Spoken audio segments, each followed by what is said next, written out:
I am Earth. You walk on my surface. You extract treasures from within me. Here, in my depths of the Earth, from hundreds of millions of years ago, magma is bubbling, bursting with life. Follow me to that era.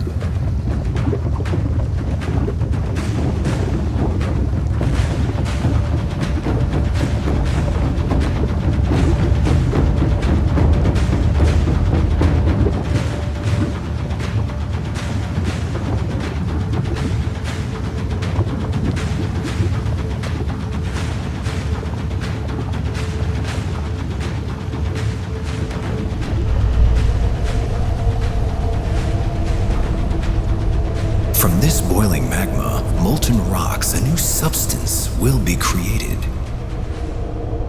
which will change human history.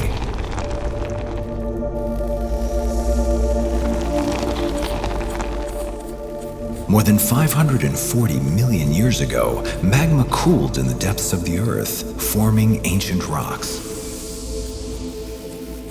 They were dotted with colored crystals of various minerals, and some of them contain one special element, which you will call copper.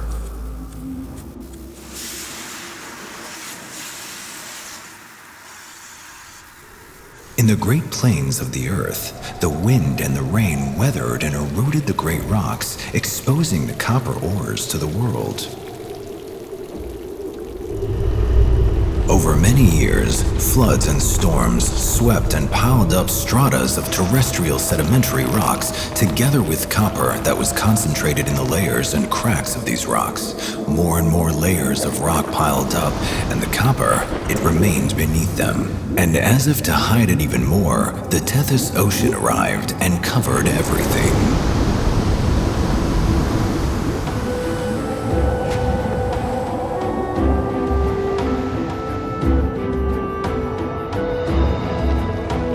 The Tethys Ocean retreated. Time passed, and here, in my depths, it was no longer possible to contain the heat and the ranging compressed pressure. Mighty forces powerfully pushed forth mountains, which erupted and rose higher and higher, creating the special landscape formations you are familiar with in the Timna Valley. Consequently, the copper was exposed, waiting for you, humans, to find it.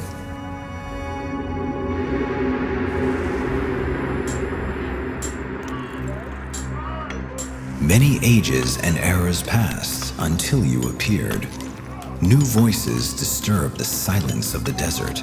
You excitedly discovered for the first time a solid yet malleable material that responds to your desires. You recognize the charm and uses of copper. It allows your tremendous creativity to break through and express itself. You didn't know it then, but a revolution began at that moment.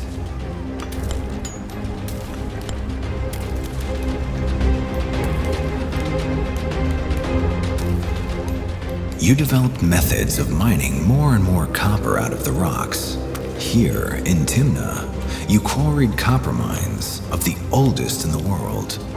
With hard work under harsh conditions, while developing and perfecting mining and production methods non-stop, you produced the metal that changed you, your culture, and the whole world. Everyone wanted the red material for its power and capabilities. Trade caravans began to flow from the mines across deserts and seas to all corners of the ancient world. The coveted copper connected peoples and cultures and was used to make bronze, from which tools and weapons, parts of chariots, and various objects were cast.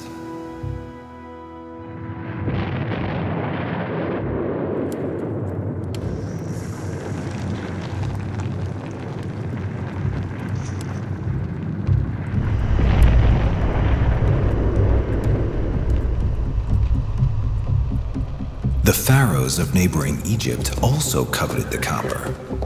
They needed it to make hardware and weapons. They decorated their pharaonic palaces and temples with copper vessels. The metallic luster conveyed the sense of sanctity. Its beauty, power, and flexibility made copper a material through which you expressed spirit.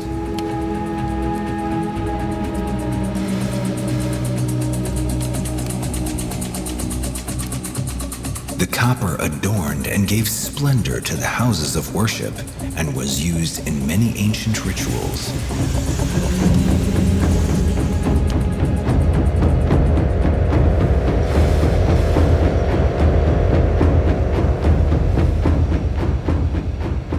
The copper-producing region of the land has undergone many hands. When the expeditions from Egypt stopped arriving, you, the people of the desert, continued to mine and extract the copper.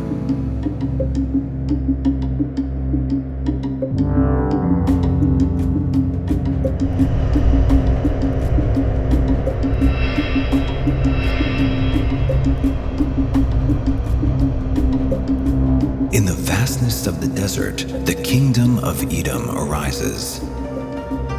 And you, here with the copper from Timnah, become part of it and a source of its wealth. And when King David conquered Edom, his son Solomon inherits his source of copper, as it is written, "And King Solomon sent and fetched Hiram of Tyre, a coppersmith, and he was filled with the wisdom and understanding and skill to work all works in copper."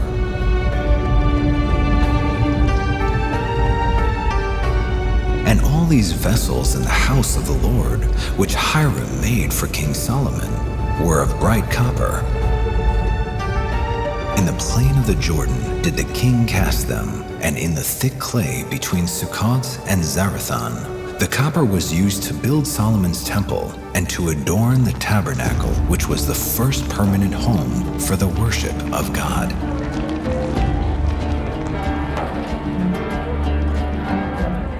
The glorious temple was a home to the one God, for in the time and location in which you developed the practice of copper, the belief in one God without a form rising from the desert also developed.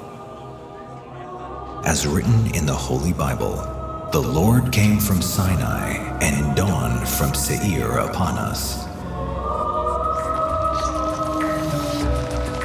Even the great leader Moses, while leading the children of Israel in the wilderness on the way to the promised land, is commanded by God as narrated in the Bible.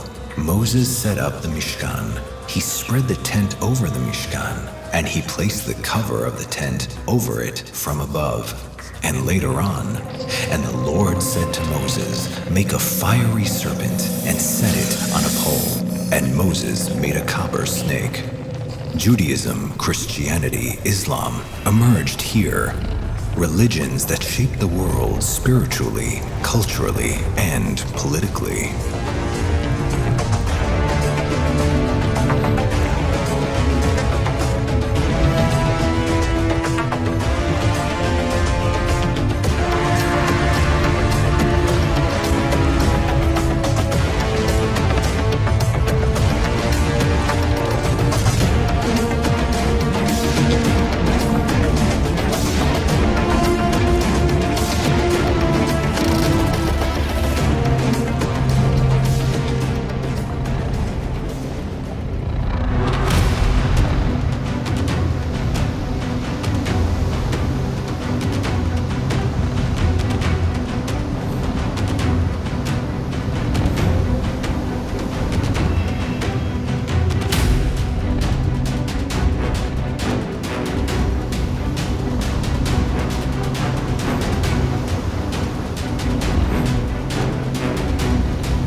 Generations and generations of different peoples and faiths returned here for copper.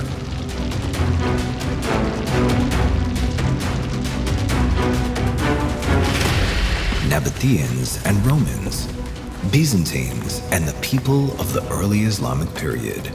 Copper, from the moment you discovered it, formed a revolution, And since then, it has accompanied you, a partner in the development of your culture, science, and technology.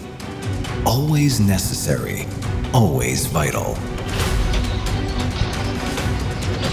The ability to discover, innovate, and invent has always characterized you, who walk on my surface. And copper has always been a key partner in your progress and creation. Both in the Industrial Revolution, the Information Revolution, and even today, it continues to be the material from which you produce inventions in the field of high-tech and technology, and it is part of your ability to develop and create the future. No wonder then that even after the establishment of the State of Israel, you returned to Timnah following the copper. Again, the pounding sounds of the miners were heard, and again copper was exported from Timnah all over the world. In the depths of Timnah, fire and earth, wind and water met and formed copper. In Timnah's landscape, man met copper, determination met creativity, and a revolution took place. I, Earth, in this place, have come to know about the nature of man and humanity.